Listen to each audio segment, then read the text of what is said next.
예고도 없이 불시에 찾아오는 스트레스. 우리는 스트레스라는 말을 입에 달고 산다.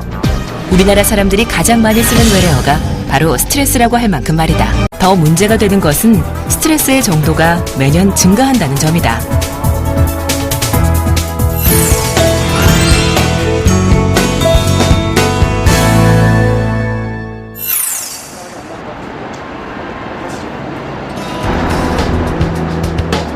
가뿐하고 상쾌한 마음으로 하루를 시작하는 하정규 소장. 지금 그의 모습에선 8년 동안 만성 우울증으로 고생했다는 것을 상상하기 힘들지만 그는 전형적인 직장인 스트레스로 고통을 받은 사람이었다. 사실 학창시절엔 부모님 말씀 잘 따르는 모범생이었다.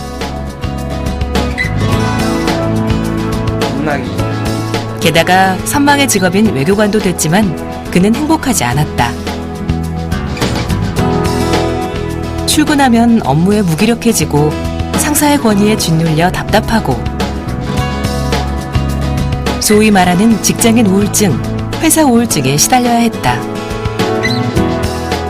처음에는 이제 정신과, 그러니까 우울증이 이런 거구나라는 걸 알게 됐으니까 이제 정신과를 동네에 있는 이제 정신과 병원을 찾아가게 됐죠. 그래서 거기 가서 상담도 받고 또 약물 치료도 받고 이렇게 그 항우울제 이런 거 이제 먹게 됐는데 그걸 한 뭐 3, 4개월 했더니 약간 좋아지는 것 같았어요. 그래서 사실은 그때 어느 정도 좋아졌구나 하고 약물도 끊게 됐는데 사실은 이게 계속 시간이 지나면서 좋았다 나빴다를 계속 반복하면서 이제 만성적인 이런 고통을 받게 됐고 또 이제 스트레스가 심해지면은 직장 생활에 대한 고민이나 스트레스가 심해지면 다시 또 굉장히 우울에 반복적으로 빠지는 이런 것 때문에 고통을 받게 됐죠. 3년 6개월 전 결국 그는 20년 가까이 해온 외교관직을 포기했다. 지금의 새로운 삶을 시작하기까지 우여곡절도 많았다. 그러나 그는 자신에게 맞는 해결법을 찾게 되면서 스트레스로부터 해방되었다. 그래서 제가 사실은 한 4, 5년 전쯤에 너무나 이 우울증도 만성적인 우울증 때문에 다양한 이제 치료도 많이 시도를 해봤거든요. 그래서 사실은 정신과 치료도 최소한 3, 4년 이상 받았고 그 다음에 입원을 한 적도 있고요. 그 다음에 이제 최면이 한창 유행할 때 이제 최면 치료도 국내 유명한 이제 최면사들을 찾아내면서 해봤었고 또 이제 그래도 안 되니까 이제 한의원 치료도 많이 받았었거든요. 근데 이런 걸 다 해봐도 근본적인 변화가 없다는 걸 점점 이제 깨닫게 되는 거죠. 그 당시에 제가 그 우연한 기회에 그 인터넷을 검색하다 EFT라는 걸 알게 되거든요. 그래서 EFT를 한번 이렇게 손가락으로 이렇게 경락을 두드리면서 시도를 해봤는데 굉장히 갑자기 우울이 확 달아나는 느낌을 받게 돼요. 그가 삶의 행복을 찾은 것은 감정 자유 기법 EFT를 만나게 된 후부터다. 1990년 미국인 게리 크레이그가 한의학을 응용해 창시한 대체의학 요법의 하나로 하정규 소장은 이것을 통해 스스로 억압된 스트레스를 걷어냈다. 이제는 다른 사람들의 감정 코치로까지 활동하고 있다.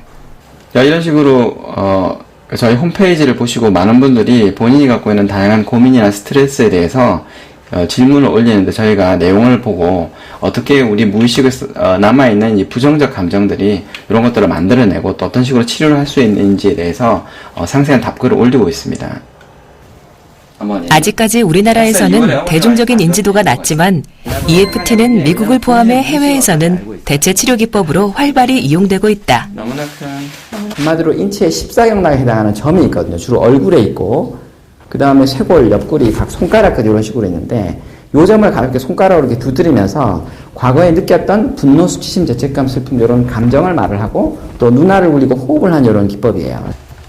사실 처음 접한이라면 이게 정말 효과가 있을까 어렵지 않을까 생각할 것이다. 그러나 다른 도구가 필요하지 않을 정도로 쉽다. 한의학을 기초로 한 만큼 침 대신 몸의 경락과 경혈을 손가락으로 두드려 자극하는 기초적인 방법인 셈. 누구나 기억하기 쉽고 어느 곳에서나 쉽게 할 수 있다. 아직은 잘 모르겠는데 뭔가 조금 후련? 좀 후련한 느낌이 드나요? 네. 내가 현재 느끼는 부정적 감정을 말을 하면서 요걸 해주게 되면 아까 말씀드린 것처럼 신체 에너지 흐름이 원활해지면서 이렇게 줄어드는 게 보통 바로바로 느껴져요. 그래서 이것은 일상생활에서 우리가 다양한 스트레스를 받으면서 가장 손쉽게 해볼 수 있는 방법이거든요.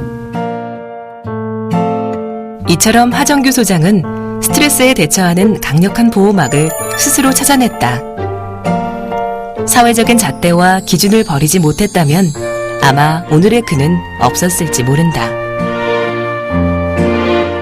인생에 살아오면서 무의식에 축적된 부정적 감정들이 어떤 역할을 하느냐를 잘 이해를 하신다면 또 그걸 어떻게 슬기롭게 대처를 할 수가 있고 여러 가지 기법을 통해서 해소할 수 있는 그 방법을 찾아갈 수 있을 거라고